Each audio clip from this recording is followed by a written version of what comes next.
हमारे इंडिया का credit card को लेकर है ना कुछ डेटा आया है, वो आपको देखना ज़रूरी है। 12 करोड़ से भी ज़्यादा क्रेडिट कार्ड है ना एक्टिव है। यूपीआई के बाद क्रेडिट कार्ड का बूम आया है। क्या इंडिया ईएमआई के ट्रैप में फंस रहा है? तो आज का वीडियो में यही बताऊंगा कैसे क्रेडिट कार्ड हमारे इंडिया के जो जनरेशन है उनको फंसा रहा है कर्ज में। यहाँ पर सबसे पहले देखो 12 करोड़ है ना एक्टिव कार्ड्स इन इंडिया थे। मई 2026 का डेटा है। कितना? 12 करोड़ 10.17 लाख, यानी कि 10 लाख न्यू कार्ड्स ऐडेड हुए हैं मई 2026 में अलोन। 2026 में मई के महीने में 10 lakh new credit card issue किए गए हैं, जो कि ईयर ऑन ईयर है ना 33% का ग्रोथ है पिछले साल से। अब यहाँ पर मैं आपको एक चीज़ बताऊँ, ये है ना यूपीआई फ्री और इंस्टेंट है। आपको भी पता है, आप लोग पेमेंट करते हो यूपीआई को तो वो फ्री है और जल्दी हो जाता है। 55 करोड़ से भी ज़्यादा रजिस्टर्ड यूज़र है, मतलब 55 करोड़ लोग जून 2026 का डेटा है यूपीआई का यूज़ कर रहे हैं, 55 करोड़ से भी ज़्यादा। और टोटल इसका ट्रांजैक्शन वैल्यू देखो ना फाइनेंशियल 2026 में 3,14,000 करोड़ का है टोटल यूपीआई ट्रांजैक्शन वैल्यू। आप लोग सोचते हैं कितना ज़्यादा हर दिन ट्रांजैक्शन होता है। अब क्रेडिट कार्ड्स कैसे ग्रोइंग कर रहा है ना, ये देखो 12 करोड़ तो एक्टिव कार्ड्स थे मई 2026 तक में, और 33% year on year new card में ग्रो कर रहा है। अब यहाँ पर जो आपको समझने वाली बात क्या है, कैश से क्रेडिट तक पेमेंट जितना फ्रिक्शनल होता है ना, स्पेंडिंग उतनी ही आसान हो जाती है। पहले के ज़माना में कैश हम लोग यूज़ करते थे, नोट गिनते थे, और उस वक्त है ना जब किसी को आप नोट से पेमेंट करते थे ना, बहुत ज़्यादा आपको दर्द होता था, अरे भाई इतना खर्चा हो गया है।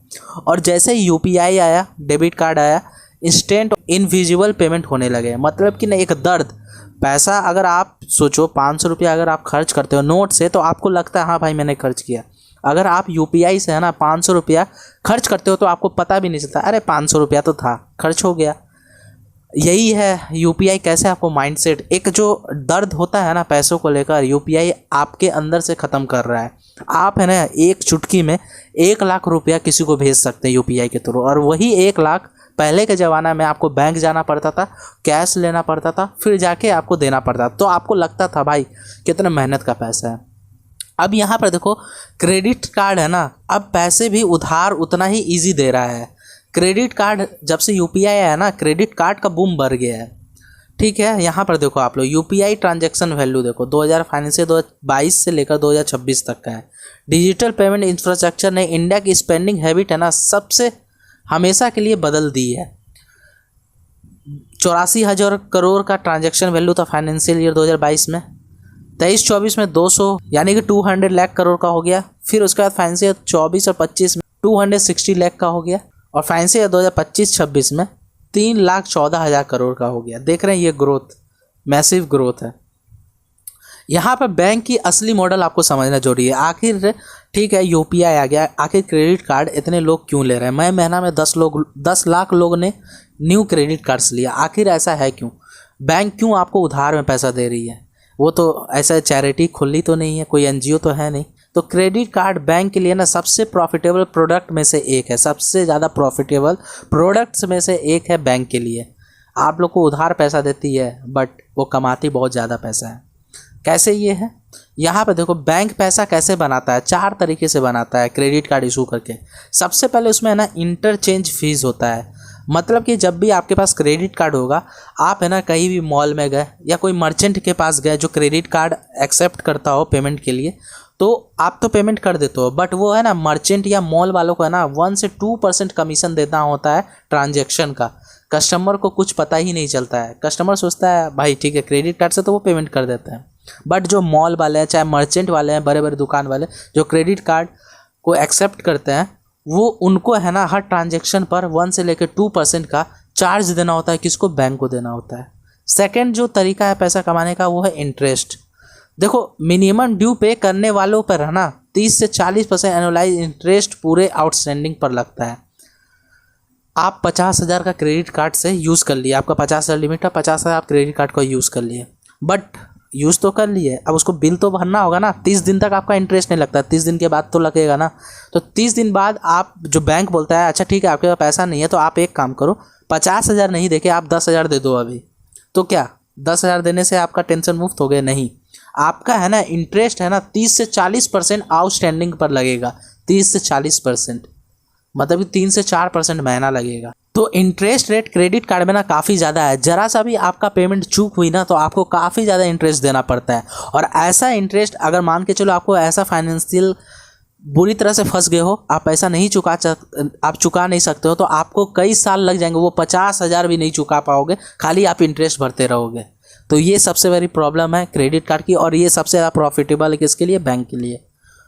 थर्ड है लेट फीस। एक दिन भी लेट हो गया ना तो फिक्स्ड पेनल्टी लगती है और इंटरेस्ट दोनों एक साथ लगता है। इंटरेस्ट तो लगता है साथ में साथ उसमें पेनल्टी चार्ज भी लग जाता है। और फोर्थ है रिवॉर्ड्स और क्रॉस सेल। देखो क्रेडिट कार्ड लोग क्यों लेते हैं? सबसे पहले तो उधार पैसा मिलता है, और सेकेंड चीज़ रिवॉर्ड्स मिलते हैं, पॉइंट्स मिलते हैं, कैशबैक मिलता है।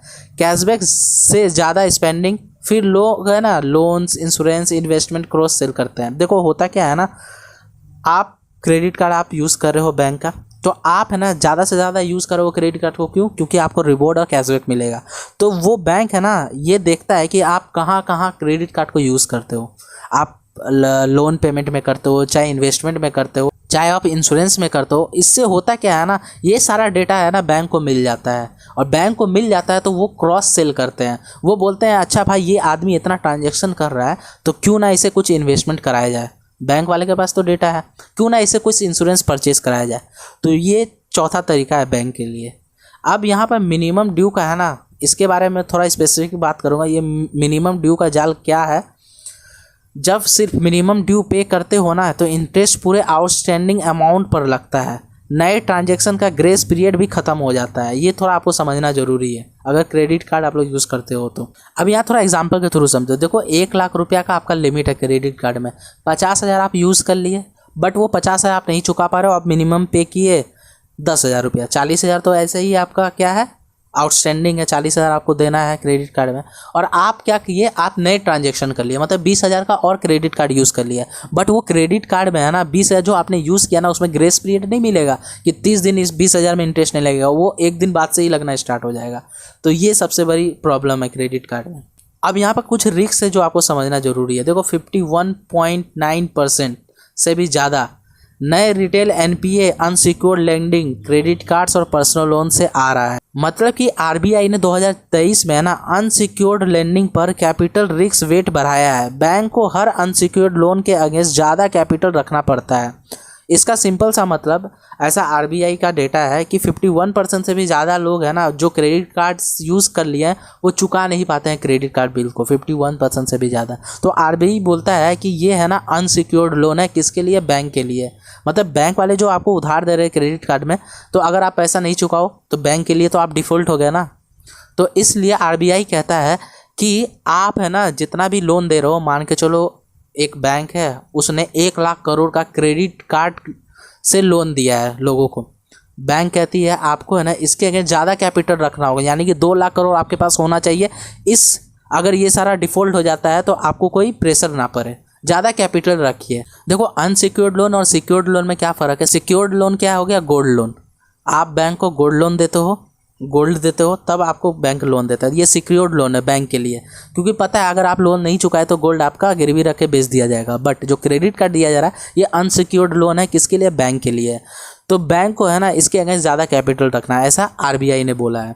अब 5 चेकलिस्ट में बता रहा हूँ। बैंक या फिनटेक स्टॉक से पहले, ये कोई रिकमेंडेशन नहीं है, और मेरा ये नहीं मतलब कि आप जाके डायरेक्ट स्टॉक मार्केट में पैसा लगाओ या कोई भी कंपनी का शेयर खरीदो। अगर आपको लगता है जो क्रेडिट कार्ड है ना वो बढ़ते जा रहा है, तो इसमें जितनी भी कंपनी काम करती है, जितने भी बैंक क्रेडिट कार्ड में अच्छे हैं उनको अच्छा प्रॉफिट होने वाला। बट आपको 5 पॉइंट है ना उस बैंक में देखना है। सबसे पहला, क्रेडिट को बूम देख कर सीधा स्टॉक में मत खरीदना। पहले ये 5 चेकलिस्ट आप लोग चेक कर लेना। पहला, स्पेंडिंग पर कार्ड। सिर्फ कार्ड काउंट नहीं, हर कार्ड में कितनी स्पेंडिंग हो रही है। एक बैंक है लगातार कार्ड देते जा रही है, बस उस कार्ड में कोई स्पेंड ही नहीं कर रहा, मतलब खर्च ही नहीं कर रहा, तो इससे फ़ायदा क्या बैंक का? तो ये आपको देखना जरूरी है जिस भी बैंक में अगर चाहते हो आप इन्वेस्ट करने का। डिलिक्वेंसी और क्रेडिट कॉस्ट, ये क्या होता है? ग्रोस एनपीए और क्रेडिट कार्ड कॉस्ट बढ़ रहा है तो ये रिस्क है। तो आपको देखना क्या है, जिस भी बैंक में आप इन्वेस्ट करना चाहते हो तो उस बैंक का है ना क्रेडिट कार्ड जितने भी इशू हुए हैं, मतलब कि जितने भी बांटे गए हैं उसमें से कितने % है जिसने क्रेडिट कार्ड बिल नहीं चुकाया, वो रेशियो आपको देखना जरूरी है। अगर ज़्यादा है तो इसका मतलब कंपनी को लॉस होने का चांस ज़्यादा है, तो इससे आपका लॉस हो सकता है। Third, funding cost. बैंक किस रेट पर पैसा उठाता है और किस रेट पे लेंड करता है, ये भी आपका देखना जरूरी है। बैंक भी पैसा लेता है उधार, किससे? आरबीआई से। अगर आरबीआई से ये ज़्यादा इंटरेस्ट में, मतलब कि ज़्यादा इंटरेस्ट में पैसा ले रहा है, तो क्रेडिट कार्ड में भी इसको ज़्यादा इंटरेस्ट रखना पड़ेगा, तभी ना ये कमा पाएगा पैसा। तो अगर वो गैप ज़्यादा नहीं रखेगा तो कम पैसा कमा पाएगा। तो ये गैप देखना जरूरी है। मान के चलो आरबीआई ने 6% में लोन दिया किसको? बैंक को, और बैंक क्या कर रहे हैं, इसे मान के चलो 8% में लोन दे रहे हैं, तो 2% गैप है। तो ये गैप जितना ज़्यादा रहेगा ना, बैंक के लिए अच्छी बात है। तो ये फंडिंग कॉस्ट आपको देखना जरूरी है। Fourth, provisioning trends. प्रॉफिट का बड़ा हिस्सा बैड लोन प्रोविज़न में जा रहा है क्या, ये थोड़ा देखना जरूरी है। मतलब कि प्रॉफिट जो बैंक कमा रही है, मान के जो प्रॉफिट कमा रही है क्रेडिट कार्ड से नहीं, कहीं और जगह से, और क्रेडिट कार्ड में जो लॉस हो रहा है वो प्रॉफिट को मतलब कि एडजस्ट करने के लिए उस लॉस में भरा जा रहा है। तो ये भी देखना जरूरी है आपको, provisional trends. Fifth, regulatory environment. RBI के risk weight changes business model को रातों रात बदल सकता है। जैसे आरबीआई ने क्या कहा 2023 में कि क्रेडिट कार्ड है ना वो अनसिक्योर्ड लोन है, अनसिक्योर्ड लोन है। अगर इस तरह का कुछ और भी डिसीजन आता है आरबीआई की तरफ से कि क्रेडिट कार्ड आप लोग सोच समझ के दे आदमी को, तो ये बैंक के लिए अच्छी बात नहीं है। आप कौन से यूज़र हो, डिसिप्लिन यूज़र या ईएमआई ट्रैप यूज़र? पूरा बिल टाइम पे करते हो या सिर्फ आप उतना खर्च करते हो जितना अफोर्ड कर सकते हो, इतना ही करते हो? कार्ड को टूल की तरह यूज़ करते हैं, रिवॉर्ड, क्रेडिट स्कोर या प्रोटेक्शन? अगर ये डिसिप्लिन यूज़र हो तो आप ये सारे फॉलो करते हैं। अगर ईएमआई ट्रैपर यूज़र हो, सिर्फ मिनिमम ड्यू पे करते हो, ईएमआई में सस्ता लगता है और शौक के ओवर स्पेंड करते हो, शौक के लिए अपने मर्जी का, मतलब कुछ लग्जरी चीज़ लेने के लिए। कार्ड को एक्स्ट्रा इनकम समझ लेता है और स्लो डेब्ट ट्रैप होता है। मतलब कि कार्ड मिल गया भाई, 50,000 तो मेरे पास है, मैं कुछ भी खर्चा कर सकता हूँ, इसे इनकम मत समझना, ये डेब्ट है, कर्ज है आपके लिए। तो डिसिप्लिन यूज़र है ना और ईएमआई यूज़र में यही दो डिफरेंस है। अब आप बताओ, मिनिमम ड्यू वाले हो या फुल पेमेंट वाले हो? कमेंट करके मुझे बताना। और ये वीडियो आपको कैसा लगा कमेंट करके जरूर बताना। आई होप मेरी ये वीडियो आपको अच्छी लगी। इसी तरह का अमेजिंग वीडियो के लिए चैनल को सब्सक्राइब कर लेना और अच्छा लगे तो लोगों को शेयर कर देना। मिलते हैं आप लोग से नेक्स्ट वीडियो में, तब तक जय हिंद, जय भारत, जय जय श्री राम।